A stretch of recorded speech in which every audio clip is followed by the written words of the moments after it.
Hey everybody, what's up and welcome back and welcome to the weird side of YouTube. I'm your host Liz here at Crimes Untold, and today we're going to be talking about the murder of Jane Britton. If that piqued your interest, I highly suggest you hit that subscribe button, turn your post notifications on to all, that way you know whenever I upload.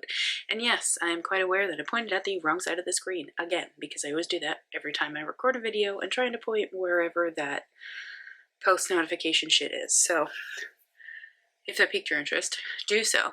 Also, if I sound weird, it's because I have the big C. I'm not monetized, but I don't want this video to be flagged. Also, I'm not wearing any glasses because my glasses are causing me to have serious pain. Not from wearing them, well, I guess from wearing all of the above. If you've never had the big C, then you are not aware of that. It gives you quite a migraine or a headache. Feels just like a tension or sinus headache. It sucks. So you're going to deal with me without my glasses, in which I am severely blind without wearing them. So, anywho, yes, let's get into the murder of Jane Britton. So, my lovelies, at around 12:30 a.m. on the 7th of January of 1969, 24-year-old Jane Britton was walking back to her apartment in Cambridge, Massachusetts, after ice skating and going to a pub with her boyfriend. After coming home at about 10:30 p.m., her boyfriend was over for about an hour, and he would leave.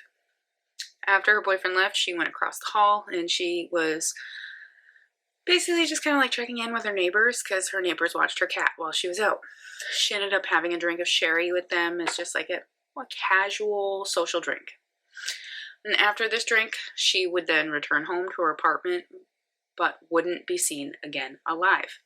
That is until she was found later the next day. This is when her boyfriend calls her. She doesn't answer, which is kind of odd. She also doesn't go to school, and she misses an exam that she had to take that day, totally unlike her. So all of this prompts her boyfriend to go to her apartment. He wasn't able to get in, so he then went across the hall and asked the neighbors to help. This is when they help him in, and they stumble upon her body. Jane Britton was dead. After they made it to the apartment and the medical examiner came in, the medical examiner announced or pronounced her dead upon arrival, and that she had been dead for approximately 10 hours prior to being found. And they determined this to be a homicide, obviously.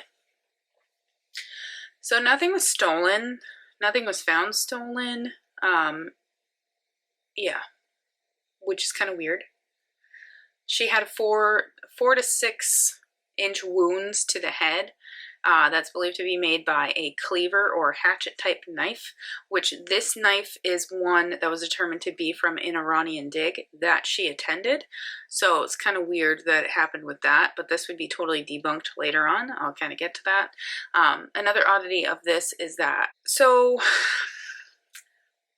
when they went in, she had red ochre on her, or red ochre powder. It was found on her, it was found on the walls, it was found on the ceilings, it was found like all over the floor, down the hallway in the apartment. It made investigators believe that this was some type of rite or ritual that happened, an ancient burial ritual of sorts, which would kind of coincide with like where she died via a hatchet from an Iranian burial like sites. It all just kind of was like a little weird. And all of this is odd. But the ochre that was found in her apartment is because she's a painter. So she liked to use oil paint. When you have powdered ochre and you mix it, you mix it to a point where it becomes oil paint, and then you can use it. It's a viable source of paint. So they would deduce that maybe, well, finding this, maybe it was hit and spread about the apartment during a possible struggle that happened prior to her death. And because it was already in her apartment, this is what they thought.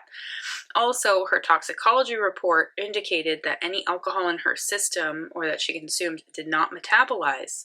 So this means that she was pretty much killed quickly following, like, being home. But she also had another glass of alcohol with her neighbors across the hall, the sherry. So it's within the time frame she was home. So we'll say about an hour to 2 hours after she was home, she died. There were 2 witnesses that said they saw somebody leaving through the fire escape of her apartment from that building. This man was very tall, that's what they both said, and was seen running down the street in the early hours of January 7th of 1969. But this would not be the only challenge that would prevent investigators from figuring out who exactly did this to Jane Britton. The red ochre was one that they concluded was unrelated to the crime. Memories of what happened that night, which this is also another thing, memories that happened that night simply deteriorate in one's brain. So that's another struggle that they had to deal with. And following up on leads as well is another one that they had struggles with, because obviously people age, their memories are gone, basically. Whatever they remember, however young or however old they were at the time of this murder in 1969, all of it's gone. So over the years, people forget things. Things that maybe they recalled back then, maybe they went on the witness stand or they had their statement taken by police. It's not going to be the same unless you hypnotize them, in my opinion. And then you can, like, through hypnosis, you can go to a deeper part of their memories and then unlock it and have them be able to talk about what transpired. But them to just, if you ask them a question and try and relay that information, it's not gonna pop off like you want it to. So for years, the Massachusetts State Police, they struggled with trying to figure out who killed her. That was until 2018. Well, that's when it was announced. So in 2018, there was a huge publicized break in this case. And the break in this case was finally solved, is what caused this case to be solved. So back in October of 2017, there were samples that were on file of a male-specific DNA profile that was taken from the crime scene. I tried to find different source material that spoke about male DNA being found, and I'm pretty sure it's male DNA they found on her body from her rape kit, but it's not specific in any of the newspaper articles that I looked at. So if you're watching this and you're like, you didn't speak about that, that's why. Because a lot of articles don't talk about certain things that are found and certain things that aren't found. So this was probably something that was kind of kept under hush-hush to see if somebody would speak out about it in the future. So, like I mentioned, back in 2017, they took samples of this male DNA specific profile and tested it. So in July of 2018, there was a genetic match to that of Michael Sumter.